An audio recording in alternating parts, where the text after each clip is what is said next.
Om Asato Ma Sadgamaya Tamaso Ma Jyotirgamaya Mrityurma Amritam Gamaya. Om Shanti Shanti Shanti. Om. Lead me from the unreal to the real. Lead me from darkness to light. Lead me from death to immortality. Om. Peace, peace, peace. We are starting this evening, today, the second series in our Introduction to Vedanta series. We have just completed one of the texts in our Introduction to Vedanta series. We have completed Drig Drishya Viveka. We are going to start another text this evening. Vedanta, as we are all aware, is the philosophy of the Upanishads. What are the Upanishads? The Upanishads are a series of spiritual philosophical texts found embedded in the Vedas. What are the Vedas? The Vedas are the oldest spiritual religious texts available to humanity. Even the most conservative estimates dated back to more than 4,000 years. And in those Vedas, one finds these texts called the Upanishads. The Upanishads taken together are what are called Vedanta. Vedanta Nama Upanishad Pramanam. The source of spiritual knowledge known as the Upanishads is called Vedanta. Literally the word Vedanta means the end of the Vedas. Anta, end, Veda. But it does not mean the physical end of the four books. It does not mean the end of the books which are called the Vedas. But rather it means the final conclusion of the Vedas about spiritual life. The highest conclusion in the sense of Nirnaya. Anta in the sense of Nirnaya. Highest teaching. The highest philosophy, highest spiritual teaching found in the Vedas is found in these Upanishads. These Upanishads are the fundamental basis of Sanatana Dharma of Hinduism. All of Hinduism is traced back to these Upanishads. These Upanishads have formed the basis of the different philosophical, spiritual systems in Hinduism. And commentators, those who have explained the Upanishads to us, have come from time to time. And among them, very well known is Shankaracharya, maybe 1400 years ago, who is the author of the text which we will take up today. He wrote extensive commentaries on at least, we know for certain, at least 10 of the Upanishads, probably 11. And commentaries on the Bhagavad Gita. The Bhagavad Gita is found in the Mahabharata. It is the dialogue between Krishna and Arjuna. But Krishna teaches Arjuna about spiritual life, and all the teachings are based on the Upanishads. Often you find some of the language of the verses in the Gita as a language of the Upanishads. And the philosophical discussions about the teachings of the Upanishads are found in aphorisms, sutras, called the Brahma Sutras. And Shankaracharya has written extensive commentaries on the Upanishads, on the Bhagavad Gita, and on the Brahma Sutra. So these texts, the Upanishads, the Bhagavad Gita, and the Brahma Sutra, with the commentaries of Shankaracharya, form the basis, the scriptural basis, the textual basis of the system of non-dual Vedanta, Advaita Vedanta, the system that we are talking about here. So it's a vast literature, very profound, very deep. His language was simple. As one of our senior Swamis told us, Shankaracharya was a 16-year-old boy. Obviously his language was simple. But simple and yet profound. So the term which is used for Shankaracharya's language is Prasanna Gambhira. Prasanna means lucid, clear, joyful. Gambhira means profound and deep. So that kind of language we find in the commentaries on the Upanishads and Gita and the Brahma Sutras. Now it's vast. Taken together, they are called the triple canon of Vedanta, the triple foundation of Vedanta, Prasthanatraya. To give us an introduction, to make it easy for us, to introduce us to Vedanta, Advaita Vedanta in baby steps, as it were, a number of other texts have been written, and these are called the introductory texts, Prakarana Grantha, introductory texts. Well known among them is Vedanta Sara, Vedanta Paribhasha, Viveka Chudamani, and the text which we completed last week, Drigdrishya Viveka. Among all these introductory texts, a particularly fine text is the one which we shall start today. It was written by none other than Shankaracharya himself, 1400 years ago. And don't be afraid, it's still in print.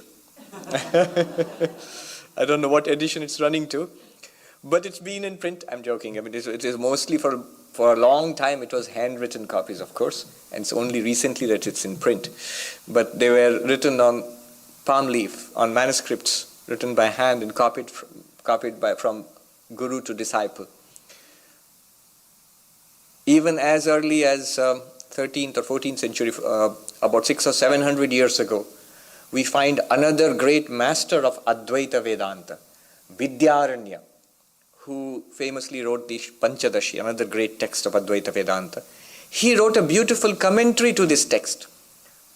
To Shankaracharya's original text, Aparokshanubhuti, Vidyaranya wrote a commentary, a magnificent commentary. That's what I'll rely upon when I explain this text, when we shall study this text.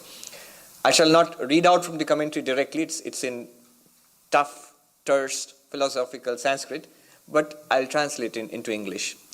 So I'll rely upon that and a number of other commentators, more modern commentators on the Aparokshanubhuti. So I'll put it all together and then present it in this class. So the book we're going to take up is Aparokshanubhuti, and some of you I see have already got the book, but those of you who do not have it, the bookshop will be open after this class at 8:30, and you can pick up your copy of the book right after the class.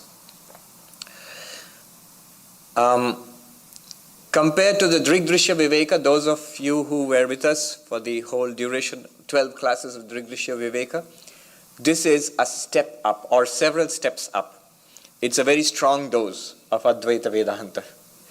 What we shall see in this book is, first, of course, it will introduce us to the preliminary spiritual disciplines, what is known in Advaita Vedanta as Sadhana Chatushtaya, the basis of spiritual life, which is something we need to keep an eye on, something that we'll keep coming back to again and again. How do we prepare ourselves for non-dual realization? So that will be one thing that they'll talk about. Then the next thing the book will tell us about is a very interesting part, where it deals with the question, who are we? Who am I really? We think we are the body, and Vedanta tells us that you're not the body, you are consciousness and existence and bliss absolute, but that we are not the body. They tell us, but in detail, can anybody show us why we are not the body? Can anybody explain it to us? Why is it that you're saying we are making a mistake when we think we are the body? This book does it in detail, in painstaking detail. We are holding on to the body like this. I am the body. And what Shankaracharya does in those several verses which we shall see, he opens our death grasp on the body, like prying our fingers loose one by one. Shows us clearly that we are really not this body. Though we work through the body, we experience through the body, we experience the body, but we are not the body. And that is shown in this text. So we are the mind. And Shankaracharya next comes and hits us with that you are not the mind either. And again in great detail and with great insight, he gives us this insight, actually hands us this insight. We can clearly see the mind. After we go through that portion, we'll be able to see the mind as an object just like this. Here is an object which I see, clearly not me, in the same way the mind, of course not a physical object, but as a subtle object we shall see. In Vedanta, our true nature is existence, consciousness, bliss, absolute. We are not the physical body. We are not even the mind which is called the subtle body. The Vedantic idea of the human personality is trichotomous. Body, mind, and the real self. What has happened to us now is we have forgotten the real self and we think of ourselves as the body-mind. We have completely lost sight of who we really are. And the very nice saying that we think we are human beings in search of spiritual experience, but the truth is we are spiritual beings having a human experience. So we have lost sight of that, and Vedanta seeks to bring us back to that. Physical body, and there is a subtle body. And I was just thinking, the pure consciousness aspect which Vedanta talks about, even Sankhya or Yoga talks about it. Even some schools of Mahayana Buddhism, they talk in that language. Now, that is a distant goal for modern science. I mean, it's nowhere on the horizon right now. But I was just thinking, science, if it could come, modern science could come to some appreciation, some kind of idea of subtle matter. Here's gross matter. And the idea right now is whatever we call consciousness, soul, personality, something produced by our physical brains. Vedanta says no. This body, including the physical brain, is gross matter. Beyond that is a realm of subtle matter. Sukshma Sharira, subtle body. Beyond that is what we are, pure consciousness. Now, in between, this subtle matter is also something that science has not come to yet. If science could come to that, it would go a great way in a great distance in verifying or even bringing thinking into line with Vedantic thinking. If we could somehow get some conception, some idea of subtle matter, what Vedanta calls subtle matter. And very interestingly, just today, I got three people separately sent me links to a New York Times article. An article is Mind Messing with the Mind. It's a very nice article on consciousness studies. And it's a usual article on consciousness studies. Consciousness studies the field is still a mess because even the questions are not defined and there are all sorts of theories, starting from the complete reductionist who say that there is no such thing as consciousness. You might be amazed. What do you mean there is no such thing as consciousness? What is it that we are feeling all the time? They say, no, it's just an illusion. It is no such thing. From that to other different ideas, most of them are reductionist ideas. And this article also is mostly like that. But the amazing thing is, in this article, I saw there's one paragraph which quotes one scientist, Max Tegmark in the Massachusetts Institute of Technology, who has nothing to do with Vedanta or Eastern philosophy or even spirituality or religion. I imagine he is as much of a materialist as any scientist. Max Tegmark. He says, matter as we understand it today cannot explain consciousness. Hence, we need a new conception of matter, a fundamentally new kind of matter. We need to posit that, think about it, which can deal with the problem of consciousness. And he says, let's call it, he gives it a name also. It's not discovered or not, people have not started searching for it yet in science, but he even gives it a name. He calls it perceptronium. Perceptronium. But you see, I was excited to read that. These are exciting days indeed. If they come across something like that, this will be the subtle matter which Vedanta talks about. Not yet consciousness. Vedanta does not say that is consciousness also. That's a subtle body, our minds. That's what survives the death of the physical body. And because Vedanta regards that as matter too, it does not regard it as spirit or consciousness. It regards that subtle body as matter. If it is matter, then in principle, science should be able to come upon it someday. And the very idea that it's being actually put forward seriously by a materialist, complete materialist, atheistic or agnostic, noted scientist, with the possibility. This is very interesting. Let's see where it goes. Maybe in our lifetime, maybe beyond our lifetime. But anyway, we come back to Vedanta, to Aparokshanubhuti. This pure consciousness beyond the gross body, beyond the subtle body, this pure consciousness, how do we come to understand that, realize that? In fact, the very name of the book, Aparokshanubhuti, if you translate it into English, it becomes direct experience of what? Of the Absolute. Aparoksha, direct, we'll deal with that term a little later. Anubhuti, experience. Direct experience of the Absolute. So, after showing us that we are not even the mind which is made of subtle matter, then the book will go forward and discuss the nature of the universe. It will show us that we are pure consciousness. Then what about the universe? What is the universe? What is the body? What is the subtle body? So that also will be discussed. And then finally it will show that there is only one consciousness, existence, reality. And then it will give us 15, no less than 15 techniques for realizing that we are Brahman, that existence, consciousness, bliss. If you read it, it sounds like a 15-step program, 15 steps to the realization. But if you actually come to those techniques, you will see they are independently, each one of them is capable of giving us the intuitive realization, the direct realization of Brahman. So that's what is before us. That's the syllabus, what we are going to cover. And it's a very exciting book, full of wonderful twists and turns. Just as you feel you are beginning to get the hang of it, Shankaracharya will pull the rug out from under our feet and say, it's all wrong, what you have understood till now. And then again start all over again. So it's very interesting. We shall go on this journey together. Let me just start with the invocatory verse and one more verse, and then we shall have some questions, answers, after which you can go and get the copies of the book. The invocatory verse is a very beautiful verse. It's a tradition in Vedanta books to start with the praise of God, to bow down to the Guru, to bow down to the Lord and seek blessings so that we can get enlightenment by this study. So let's see what he says. And it's very poetic too. Shri Harim Paramanandam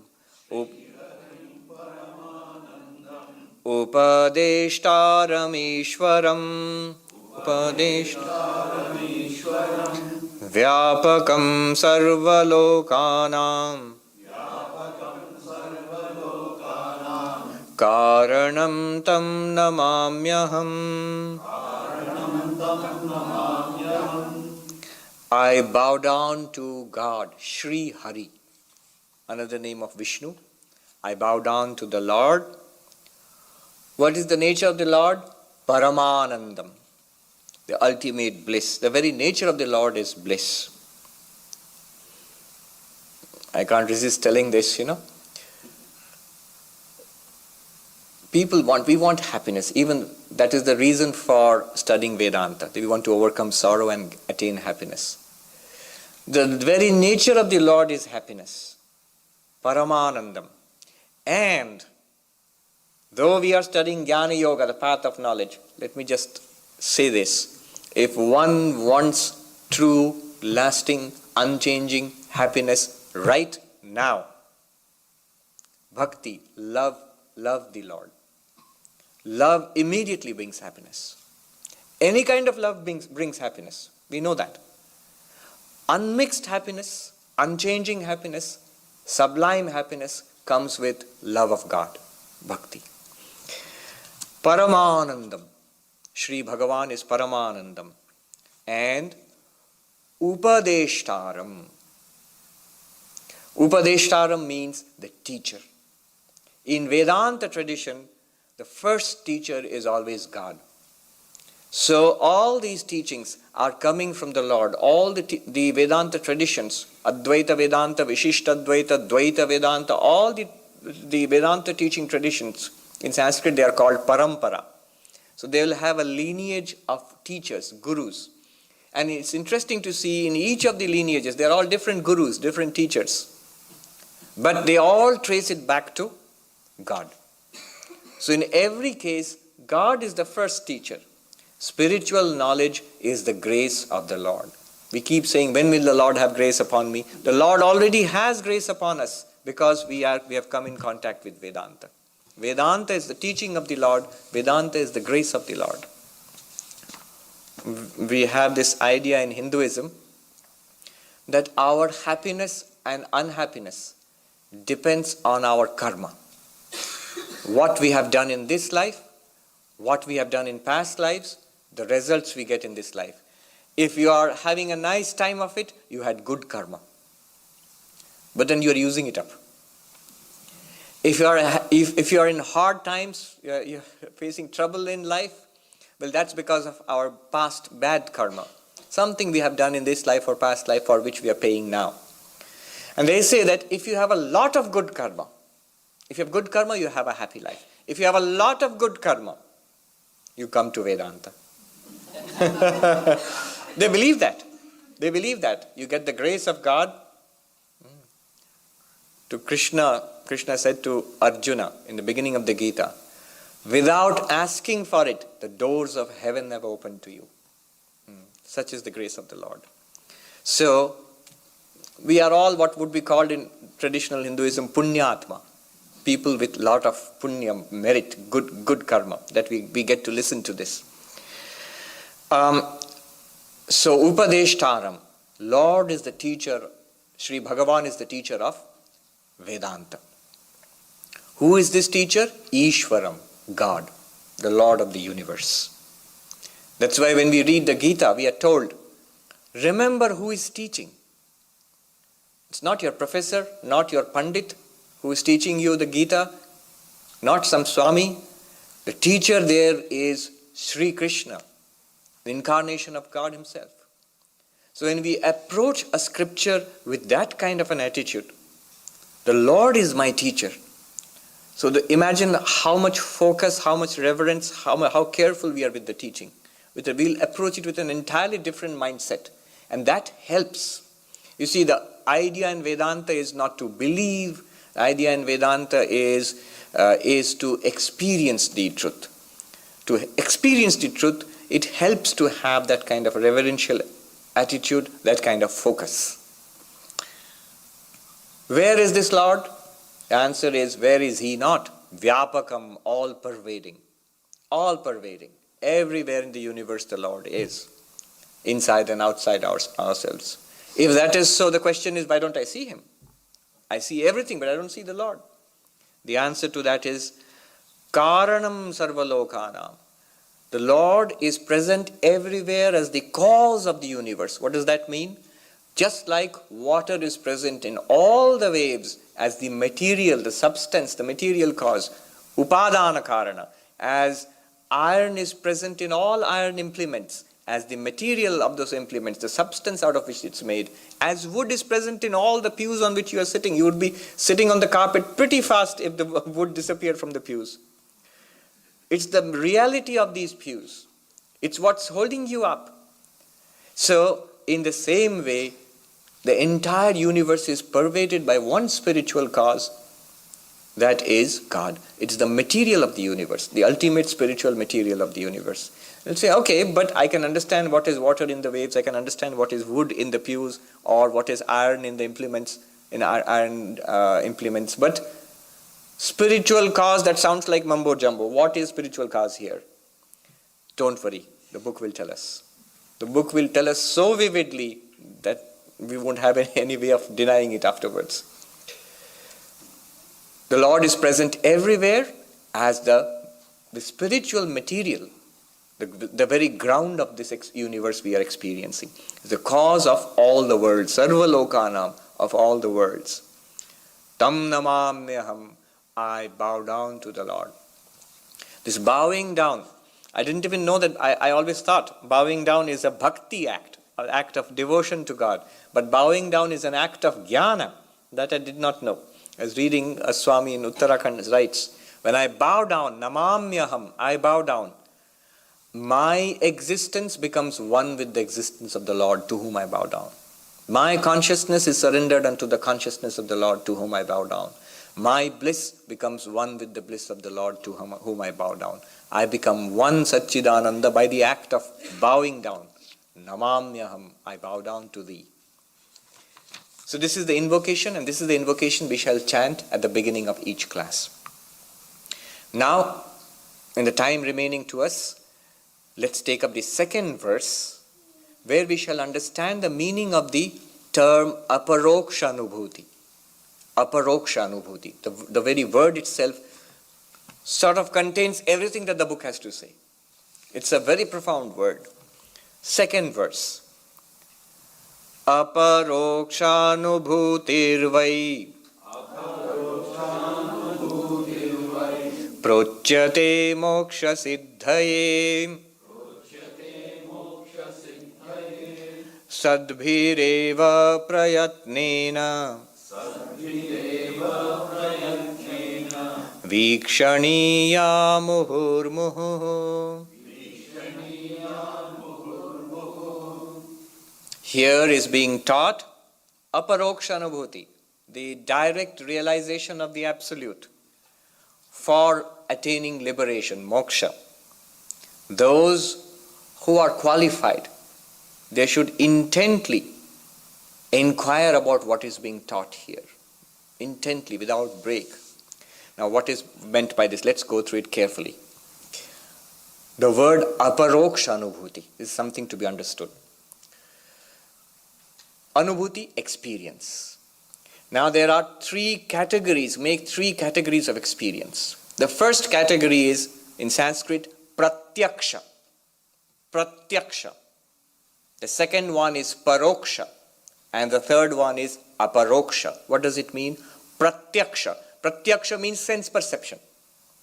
Nothing fancy here. Whatever we see, seeing through the eyes, hearing through the ears, tasting through the tongue, all this is pratyaksha. Aksha literally means the eyes, but also means sense organ.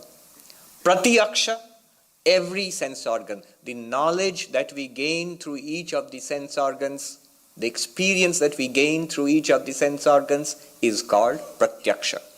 Seeing with the eyes, we see form with the eyes. Right now we are seeing it. This is pratyaksha. We hear sound with our ears. That is pratyaksha. Taste with our tongue. Pratyaksha. We touch with our skin. Pratyaksha. Smell with our nose. Pratyaksha. 5 sense organs, 5 kinds of knowledge pouring in all the time. All of this is called pratyaksha. In English, sense perception. It's a direct translation. Now, there is another set of experiences we get knowledge in another way. Based upon what we see and hear and taste and smell, we think about it. We draw conclusions from our thinking. This is called inference, anumana. The whole of science is here. Make observations, study it, think about it, draw hypothesis, and confirm it or deny it, and you get some knowledge about the world. Inference. The whole of science is observation and then inference. Methodically, systematically. Nowadays they use statistics. Everything. From a simple chemistry experiment to finding the Higgs boson. All of that is a kind of observation. Our senses are boosted through telescopes and microscopes and even more powerful devices like particle accelerators and so on.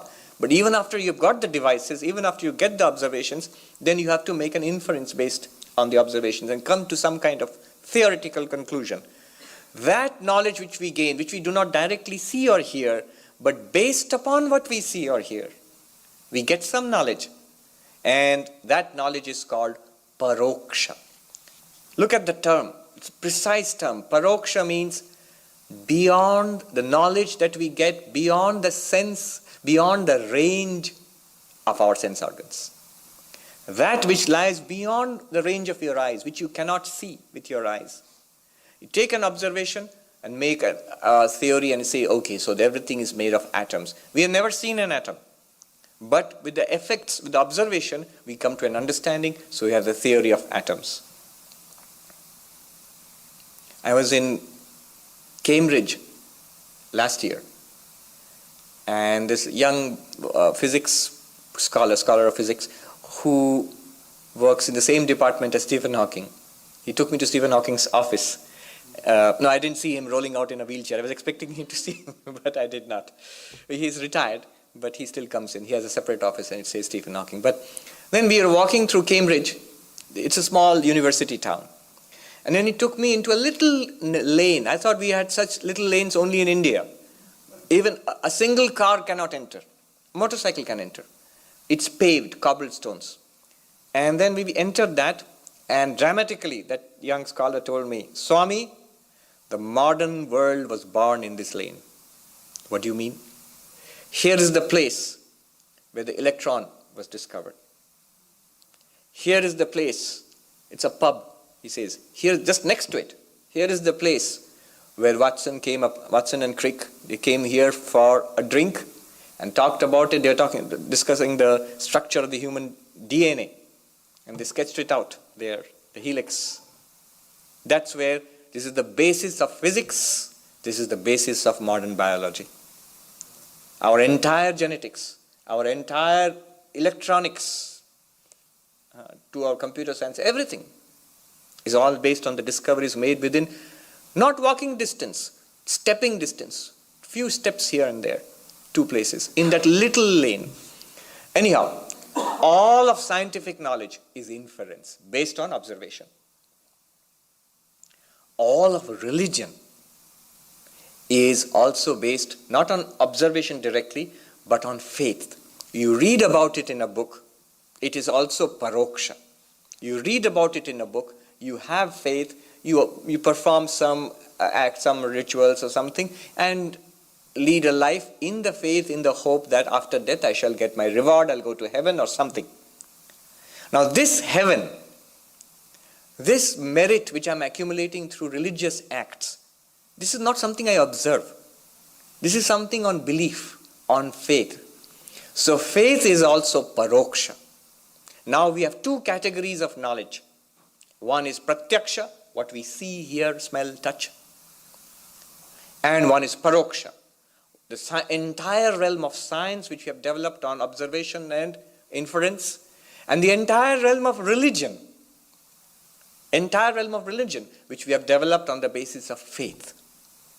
Revealed scripture, I believe it, and I shall practice accordingly. That's also a kind of knowledge. And that knowledge is called paroksha. Paroksha literally means beyond the limits of our sense organs. Yes, heaven, I might one day see heaven, or if I'm particularly naughty, the other place. But right now I do not see it. Right now it is beyond the limit of my senses. Until I die, I cannot say I can sense it directly. So they are paroksha. But Vedanta is neither pratyaksha nor paroksha. Vedanta says it deals with our own real nature. The existence, consciousness, bliss which we are, which is not something that you can see with these eyes. It's not something that we can hear with these ears or taste or smell. We cannot do that. And yet, it's not something that's beyond our experience. Paroksha is something that you have to believe. Do you have to believe that you exist? No. Our own existence, what we are, our consciousness just now, is not a matter of belief. In fact, it is a stronger kind of experience than both pratyaksha and paroksha, which is based upon our consciousness first, that our sense organs operate and give us pratyaksha knowledge, sense perception. Based upon the consciousness that we have, our mind operates and we get scientific knowledge or religious faith. Both pratyaksha and paroksha depend upon the direct illumination, the direct light of consciousness shining forth within us all the time. You don't require proof. Why not, Swami? Think about it. People keep asking, is there proof of God? Can you prove the existence of God?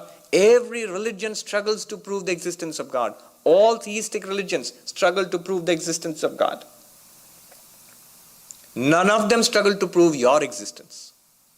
It's beyond question. Nobody asks a question that, do I exist? You might ask, does my body really exist? Does my mind really exist? But do I exist? Nobody asks seriously this question. There's no need to prove that. In fact, we shall see later how Brahman, the Vedantic conception of God in Brahman, also does not require any proof. It's self-proved. A Swami in Uttarakhand in the Himalayas asked a question to a Vedanta teacher. Swami, in Hindi, Ishwar ke astitva mein akatya praman dijiye. Give me an irrefutable proof of the existence of God. Give me an irrefutable proof of the existence of God. And the immediate answer was, your own existence. Tumhara astitva, your own existence. Because as we shall see, our existence of the true self within us, of the Atman, is not different from Brahman or God in Vedanta, in Advaita Vedanta. So our very existence becomes a proof for the existence of God, in that sense, in the Vedantic sense. Now, this self-illumined existence is called Aparoksha. Aparoksha. What does Aparoksha mean? Not Paroksha, indirect. Indirect, not direct. Not indirect. Aparoksha. So is it Pratyaksha? Is it sense perception? It's not sense perception either. So is it beyond sense perception, like God or heaven or black holes? Not that either. After all, how can you be beyond your sense perceptions? Now, the exact derivation of the word I will give you, Vidyaranya Swami in his commentary gives us. It's a dense commentary, but very fascinating. One sample will show you what he is saying. Aparoksha, how does he derive the word? He says, Akshanam indriyanam param atitam na bhavati iti aparoksham. Akshanam, the indriyas, the sensory system.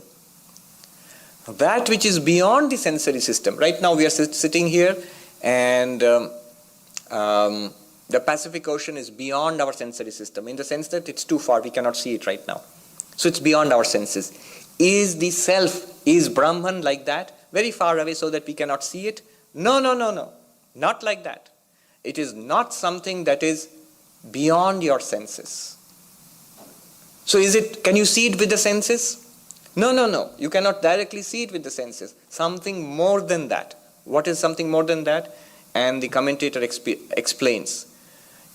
He says, Adhishtanam prakashakacha. It is the very ground of the functioning of the senses. It is revealed, your own existence is revealed in every functioning of the senses. Every time you see something, every time you hear something, every time we think of something, every time we feel something. When you say, I don't understand what he's talking about, it is that self alone which is being revealed. You say, okay, I get it now. It is that very self which is being revealed all the time. It is pure consciousness itself shining through our minds and our sensory system. So the term they use for that is Aparoksha. It's a very carefully chosen term, and it is a term which can apply only to the Atman, to the pure self, to Brahman itself. Aparoksha. Not sense perception, not beyond sense perception, rather the very ground of sense perception, the illuminer of all the senses. When Sri Ramakrishna was asked by Swami Vivekananda, Narendranath went around asking great spiritual teachers in Calcutta in those days, Sir, have you seen God? And nobody could give a direct answer, or the answer to satisfy Narendra. And when he came to Ramakrishna Paramahamsa, and he asked him, Sir, have you seen God? Look at the answer. Yes, I have. As clearly as I see you. More than that. And what is that more than that? What is that more than that? Seeing you with the eyes is pratyaksha. Realizing the ultimate truth that we are Brahman is aparoksha, something more powerful than pratyaksha. Even what we see, we can be deceived. We can be deceived by what we see. There are visual illusions, optical illusions, we can be deceived. But that our own existence is existence, consciousness, bliss, that we can never be deceived. Now, he says, how do we know this? This aparoksha. One more point. One Swami makes a very interesting point. He says, pratyaksha is samsara. What we see is samsara. Paroksha, beyond our senses, is, he says, swarga, the heaven promised by religion, is beyond our sensory perception right now. Only belief. And he says the self alone is aparoksha. The self spoken about in Advaita Vedanta, you, who we really are, that is aparoksha, immediate, non-mediate and direct. So he calls it stula drishti, sukshma drishti, tattva drishti. Stula drishti, a gross vision. A gross vision of the world is, a gross point of view of the world is what I see, what I taste, what I can touch, what I can grasp. What an animal perceives its own environment to be. The senses alone. That's the world. That's called a gross vision. Then sukshma drishti, a subtle vision, is a vision that a scientist has or a man of religion has. Subtle vision is, I see this, but I understand what it is through science. I see this gross world, and through my belief in religion, I know that God exists and heaven exists and all the morality has its reward and all these things. This is called sukshma drishti, subtle view. And third, he says, tattva drishti, truth view, reality view, which is Brahman alone. Neither this world nor the promised next world, but the reality of both of them, which is Brahman. Isn't it a beautiful idea? Stula drishti, samsara. Sukshma drishti, the world of science, the world of religion. Tattva drishti, the truth point of view, is the self alone, existence, consciousness, bliss. He uses a little term here, vai. It means certainly this is not a theory. It is the wisdom of the enlightened masters throughout the ages which is being handed down to us. It's their experience. Religion is realization, Swami Vivekananda said. That realization is being handed down to us. It's not a speculation, not a theory. This is just a teaching methodology, a pedagogy, a spiritual pedagogy which will take us, if we walk with them, which will take us to that vision which the great masters of humanity had since ages immemorial. We will get that vision. That is the promise. And one more point. It's a very essential point. It's really essential to grasp it. The commentator points it out so beautifully. He says, if we are qualified, and what it means to be qualified, he'll explain. And how to get those qualities, he'll also explain. But if things are ready, how does enlightenment come? He says, jhatiti, in a flash. How does it come in a flash? Here's the crux. Here is the difference between this and all faith-based approaches. It says, if we are already Brahman, if the Lord Brahman is present everywhere and in our every experience, then why do we not realize it? This is the only thing possible, is that we are ignorant of it. It's right there, we do not see it. Right? It's right there and we do not see it. If I'm looking at you all and somebody says that I'm looking at this audience and I'm asking, where is Rakhal? And somebody says, he's right here. I said, where is Rakhal? And you get up and you point out to me, Swami, that is Rakhal, there. Now I say, okay, I see him. Now, did I see something new? I was seeing all of them, but I did not recognize Rakhal. Somebody came and pointed out, that is Rakhal. All I needed was not a new experience, not a new practice. All I needed was pointing out. The commentator says the whole technique of this book is pointing out. This book is going to point out. There will be numerous practices, numerous recommendations, everything will come and go. But the real thing is to grasp here is the pointing out. The 15 techniques which will come at the end, they're all pointing out techniques. The core of Advaita Vedanta is that the teacher points out to the student who is ready. Here is Brahman. See. It depends on the illumined teacher and the ready student. Swami Vivekananda, sitting in Belur Math courtyard, talking about the realization of God in the courtyard of Belur Math. People coming and going. And then Swami Vivekananda, in an inspired mood, he says, do not seek him, see God, see the visible God, see Brahman now. And the way he said it, it uplifted the minds of all present there. And they soared into some unnameable, bhava. And they felt the presence of divinity. And the more prepared they were, the more intense was that realization. Swami Premananda, one of the direct disciples of Sri Ramakrishna, was passing by with the offerings, with the thali, with the plate of offerings to the Lord, which is there. He was passing by with that. And when Swami Vivekananda said this, he was not even listening to the talk. He just heard, see Brahman here. And he went into samadhi. He stood there like a picture with the plate in his hand and one foot in front of the other and stood, completely lost to the world. And the description is there of that scene, how for a long time there was absolute silence in that courtyard. And slowly their minds came down. I think Vivekananda himself told Premananda, Babu Ram, move. You can go now.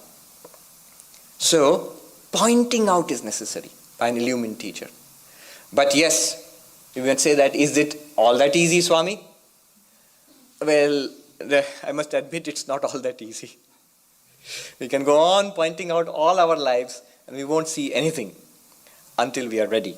And how to get ready, what is that pointing out? This is what the book is about. But this crucial insight the commentator has shared with us. Teaching here is pointing out.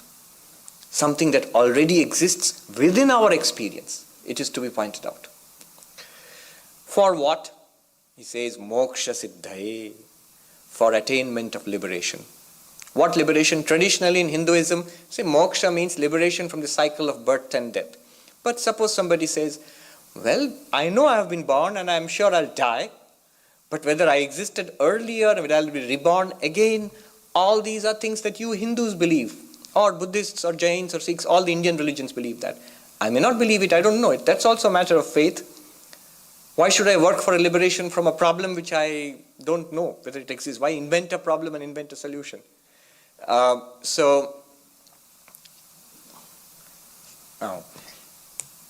just remembered something very funny.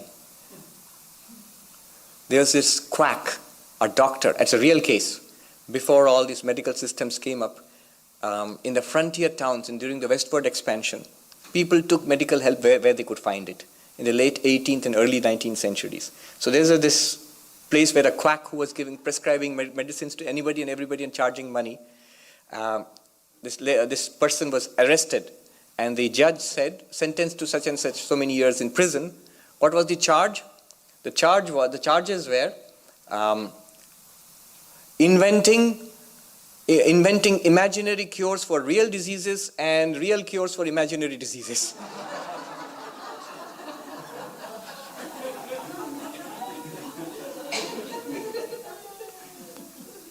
Freedom from the cycle of birth and death, well, if you believe in it, but what if I don't? So the commentator there helps us. He says, moksha means freedom from suffering, attainment of happiness. Now that is not theoretical. Everything else in life may be theoretical, but this one thing is not theoretical for any living being, let alone human beings. Every living being is struggling to escape suffering and attain some satisfaction, happiness, joy in its existence. Attainment of bliss and escape from suffering, release from suffering is what is called moksha, freedom. So this is the goal. And this is promised to us. Who will attain this? Sadbhi. Those who are qualified. Sadhu. The commentator says sadhu bhi. Who are qualified? We will discuss it in the verses to come. What are the qualifications and how to attain them? And how do you do that? He says, Vikshaniya. Vikshaniya means inquire. What will be presented to you over these next few verses? Inquire about it. What is inquiry? Listen, think, meditate. Shravana, Manana, Nididhyasana. When? Twice a month, Vedanta class? He says, no, muhur muhu, from moment to moment. And the commentator is humorous there. Remember, he's writing for monks. He says, moment to moment means you should forget snana bhikshadi vismaranam.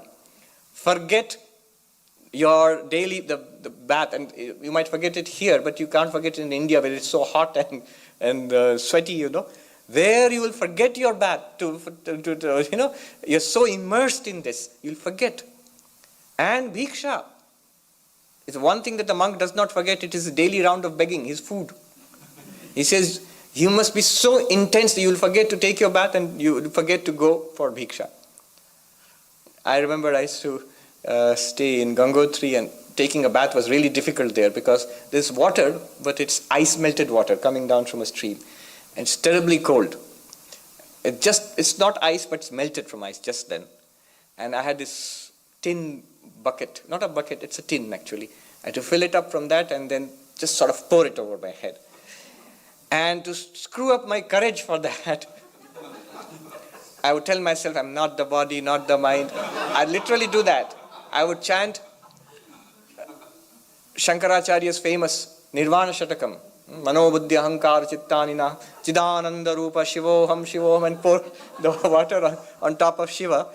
And often I would chant the whole hymn through before I could dare to pour the water. But once you do pour the water, it's all right, you're safe. I mean, nothing worse can happen to you then.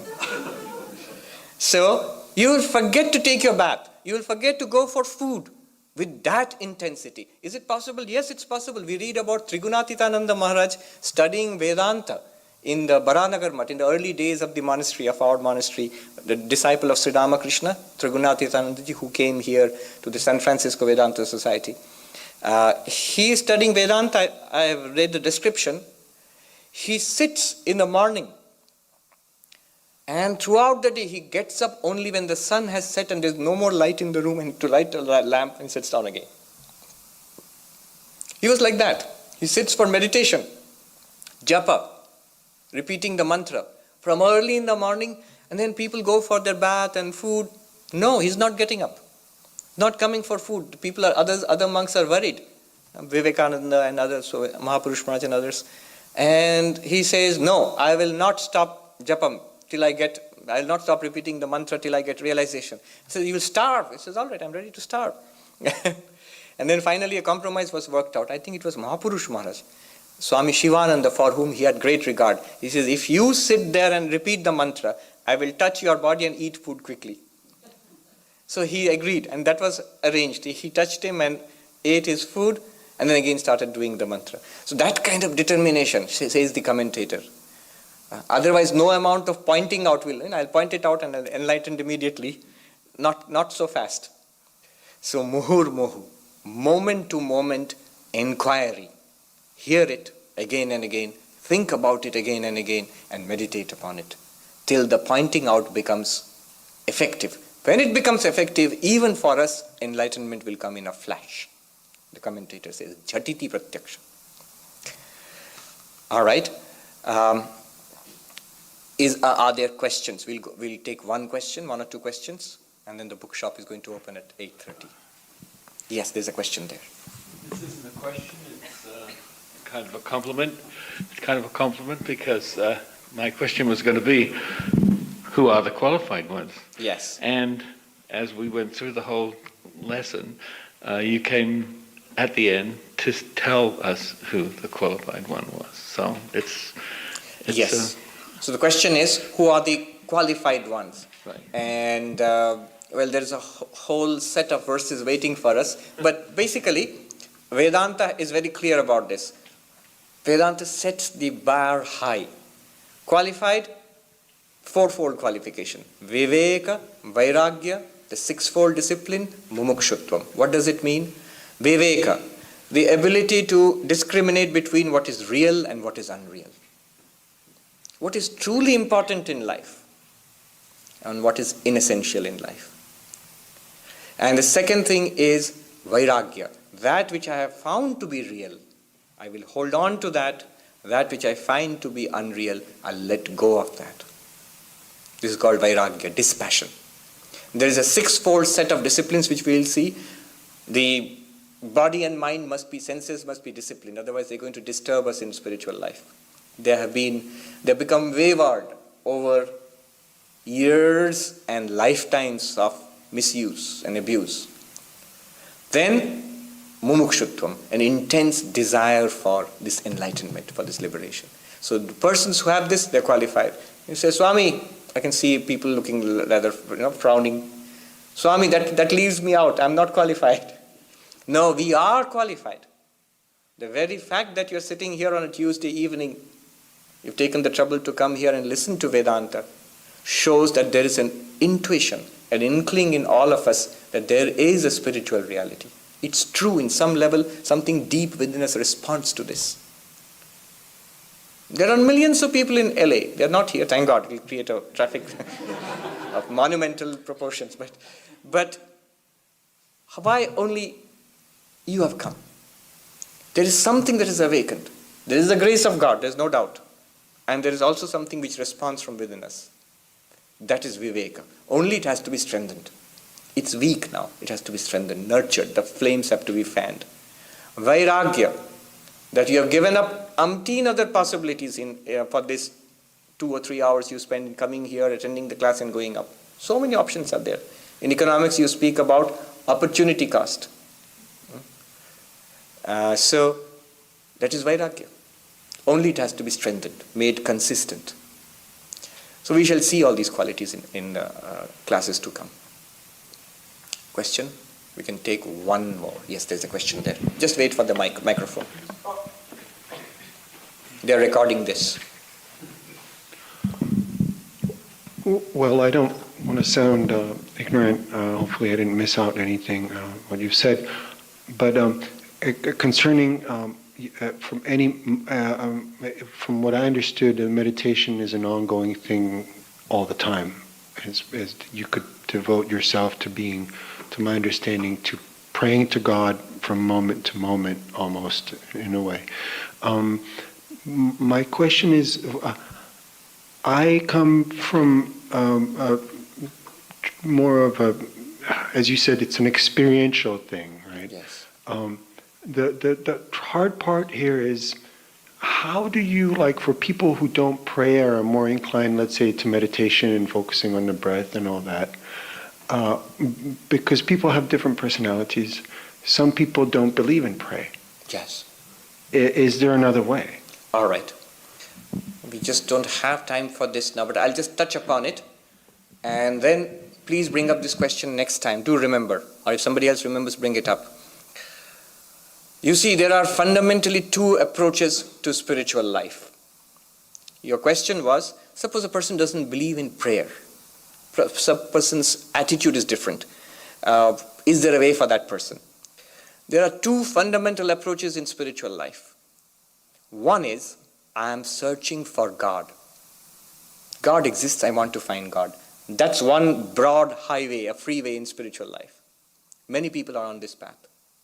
And there's another path who's not so much God-oriented, but who am I? What's the reality within me? That who am I? The quest within.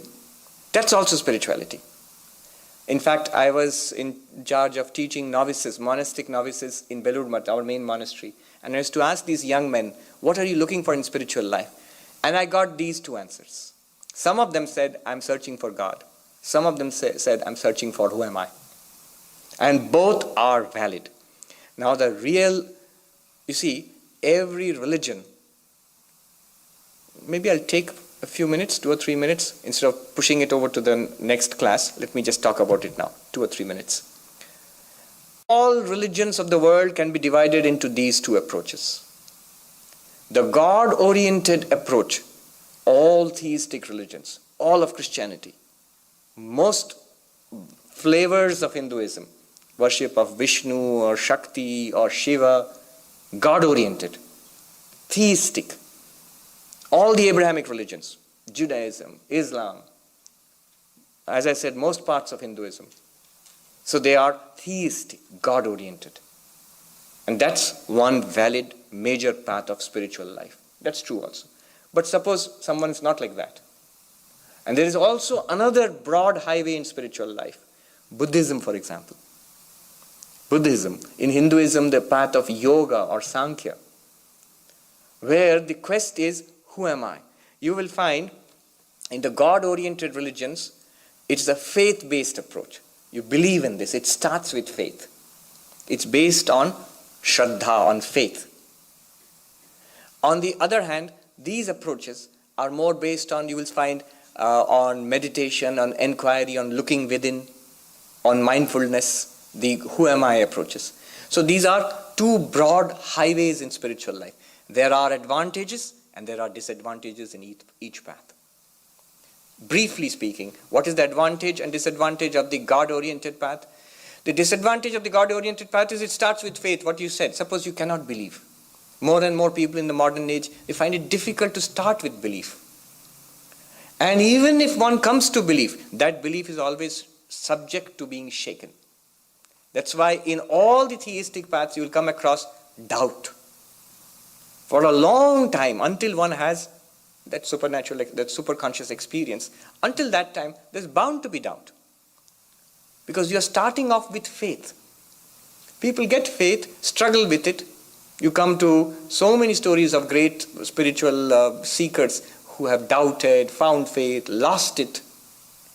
You find so much efforts to prove the existence of God. Why so many efforts to prove the existence of God? Because it can be doubted, and it is doubted.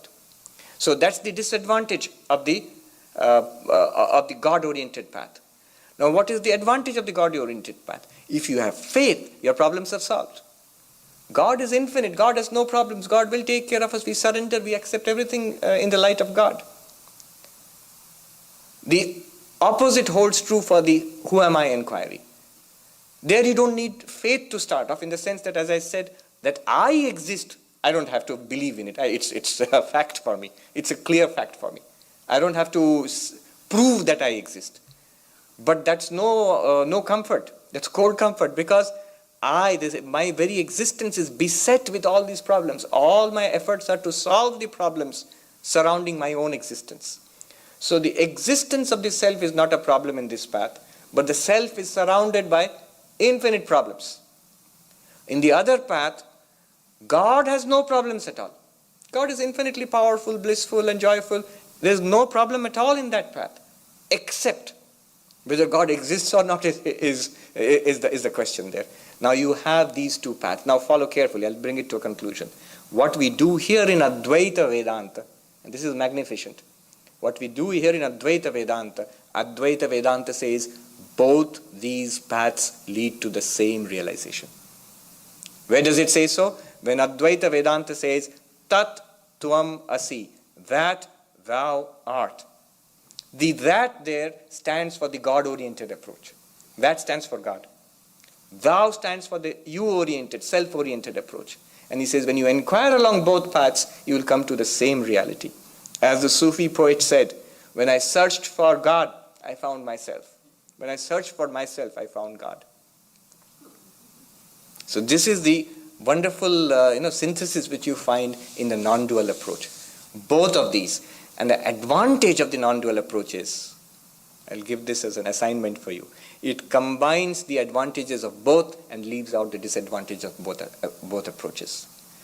The infinitude of God and the certainty of your own existence become one. You certainly exist, and you are shown to be infinite. The doubts that pursue the existence concept of God are no longer there. And the limitations that surround the individual existence, those are removed in this path of non-dualism. This is the beauty of the path of non-dualism. All right, we'll bring it to a close here. And the bookshop is open now, I think. Yes. Om Shanti Shanti Shanti Hari Om Tat Sat Shri Ram Krishna Arpanamastu.